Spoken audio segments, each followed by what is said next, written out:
দেখো বন্ধুরা, এখানে ভেজে রেখেছি মাছ। এই দেখো, আর ডিমটা রেখেছি আলাদা আলাদা করে নিয়ে ভেজে রেখেছি, আর তেলটাও আলাদা করে রেখেছি।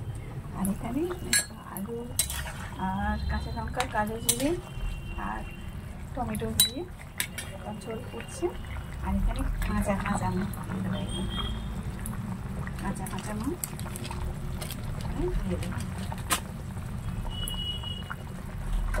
একদম কাঁচা কাঁচা মাখিয়ে দেবো। আর দেয় না ওখানে, একদম কাঁচা কাঁচা হয়ে এসছে।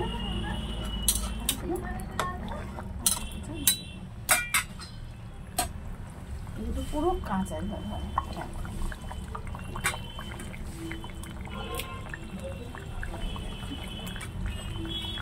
পুরো কাঁচা কাঁচা, একদম পুরো কাঁচা কাঁচা। ঠিক আছে, নুনভাবে মাখিয়ে রেখেছিলাম, একদম কাঁচা কাঁচা দিয়ে দিলাম। এবারে এটাকে চাপা দেবো। ও মা, তাহলে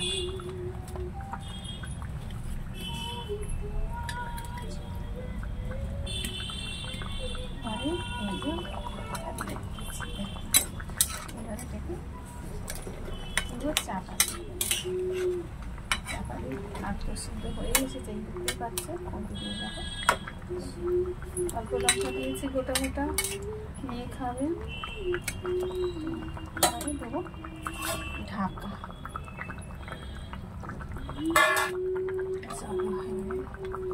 ঢাকা দিয়ে দেবো, আর একটু করে হয়ে যাবে। তো দেখেছো এখানে এই যে তেল আর এটা দিয়ে খাওয়ার মজাটাই আলাদা। দেখো, তো চলো ভাতটা নিয়ে এখানে দেখো ভাত হয়ে গেছে।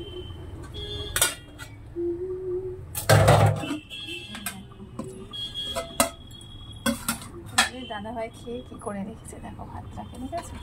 পেঁপে ভাতে, আলু ভাতে, আর কি আছে ওদের ডিম সিদ্ধ। এই দেখো, তো চলো ভাত দিয়ে ঠান্ডা নিয়ে নিয়েছি। চলো একটা পেঁপে ভাতে দিই। আমি সবসময় ভাতের মধ্যে একটু আলু, একটু পেঁপে, একটা ডিম কিছু 2-3টে সিদ্ধ দিয়ে রাখি, কারণ কখন কে আসবে, কে যাবে, কে কী খাবে, খুব মুশকিল, জানো তো। তো চলো দেখো ভাত নিয়ে নিয়েছি, এখানে দেবো একটু তেল, একটু মাছ।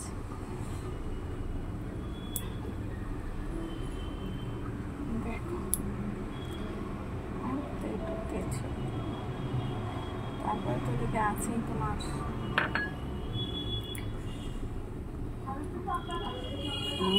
মাছের ঝোল। চলো ঝোলটাও কমপ্লিট হয়ে গেছে, এটা বাড়ি খাওয়ার জন্য বিরক্ত করে মাছ। সেই হাতের কাছে এসে দাঁড়িয়েছ, ঠিক আছে? মাছের মধ্যে খুব ডিম ছিল, পুরো পাতলা হয়ে গেছে। তো কেমন লাগলো তোমরা জানিয়ে অবশ্যই। একদম বাজে লেগেছে। Tata, love you.